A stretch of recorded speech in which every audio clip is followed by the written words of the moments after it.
President Trump's trade war is in the spotlight this week, with the back and forth causing tension for global markets. On that and more of the week's news, we turn now to the analysis of Capehart and Panuru. That's Jonathan Capehart, associate editor for The Washington Post, and Ramesh Panuru, editor for The National Review. David Brooks is away this evening. It's good to see you, gentlemen. Thank you. So, from the indiscriminate firings of federal workers to the now on-again, off-again tariff plan, confusion has been a real feature of this second Trump term. Jonathan, let's talk about the tariffs first, because that has been the story of the week. What stands out to you about the degree to which the tariff reversals and delays have really injected chaos into the economy and the financial markets? Well, that's what I was going to point out. This on again, off again, yes, no, pause, nowhere a go, no, we're not. I don't cover business, but I've been following business for a long time, and I've long heard that business loves certainty.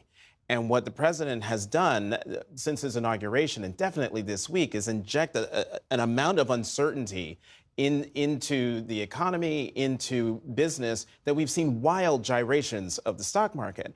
And, you know, one of the reasons I think the president backed away a couple of times from these tariffs is the market was tanking. And even though he said in the Oval Office, I'm not paying attention to the markets, we've been covering him long enough to know that he absolutely watches the market. He absolutely takes phone calls from Fortune 500 and from Wall Street leaders, telling it like, hey, you've got to do something about this. And until the president decides that he's actually going to pull the trigger on these tariffs, I think we're going to go through weeks like this for a while. And Donald Trump has been a fan of tariffs dating back to the 80s. So why not now have a concrete plan? Why this hasty rollout where things have to be reversed after the fact? Or is the chaos and the unpredictability, is that the point?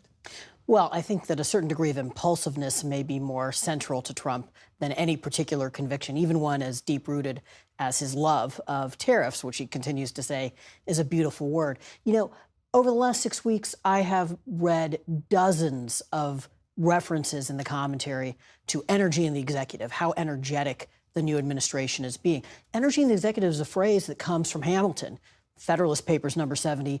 He says it's essential. Why is it essential? For the steady administration of the laws. I don't think that's what we're seeing here. I think we're seeing the very opposite of that. Well, meantime, President Trump said yesterday that the next phase of his plan to cut the federal workforce would be conducted, he says, with a scalpel rather than a hatchet, and what appears to be a step aimed at restraining Elon Musk. We'll see what comes of it. But the New York Times has this incredible reporting on a cabinet meeting where the cabinet secretary's frustration seems to have boiled over, and it includes this exchange with Transportation Secretary Sean Duffy. It says, Mr. Duffy said the young staff of Mr. Musk's team was trying to lay off air traffic controllers. What am I supposed to do, Mr. Duffy said. I have multiple plane crashes to deal with now, and your people want me to fire air traffic controllers? Mr. Musk told Mr. Duffy that his assertion was a lie. Mr. Duffy insisted it was not. He had heard it from them directly. This suggests that it's not just Democrats who are concerned about the speed and intensity of these cuts. What's interesting about this story is that in some ways it gives me a level of relief that on the surface they seem to be lockstep with the president, lockstep with Elon Musk, but behind the scenes they are doing the business of governing. Elon Musk is an unelected person who is wielding a wrecking ball through the federal government. And air traffic controllers, the people who are safeguarding the nuclear stockpile, researching bird flu. There's no nuance. There's no scalpel here. And I think it's too late for the president to say, please go with the scalpel. How can you use a scalpel on an organization that's been ripped to shreds? Here's what doesn't make sense to me about this, the way the administration is slashing government. We know that Donald Trump seems to relish punishing people who don't support him. But with these cuts, he's targeting his supporters. I mean, he wants to slash the workforce at the VA, which employs a lot of veterans. Donald Trump won the veteran vote by a wide margin, something like 60%. He wants to get rid of the education department, which would hurt red states because red states get far more education funding from the federal government than do blue states. These decisions, these actions don't seem politically aligned in many ways. Right. But I also think that some of it is government cutting theater. So if you look closely at the Department of Education proposals that Republicans, including Trump and Secretary of Education Linda McMahon, have talked about, they don't actually get rid of the programs. They just shuffle them to different parts of the federal bureaucracy. You can say, well, we no longer have a department. We no longer have a building called the Department of Education, but everything is still there. And I think in some ways, DOGE is a way of pretending that you're cutting government while you're not actually doing any of the things that it would actually take to cut the deficit. And you're seeing pushback now from Congress also. Congress wants to be in on the action. On Wednesday, Musk met with senators, and they said these cuts have to go through Congress first. They have to have a constitutional form. That's the only way they're going to make any lasting change. But the chasm right now is between what they can accomplish and what Musk and Trump keep talking about.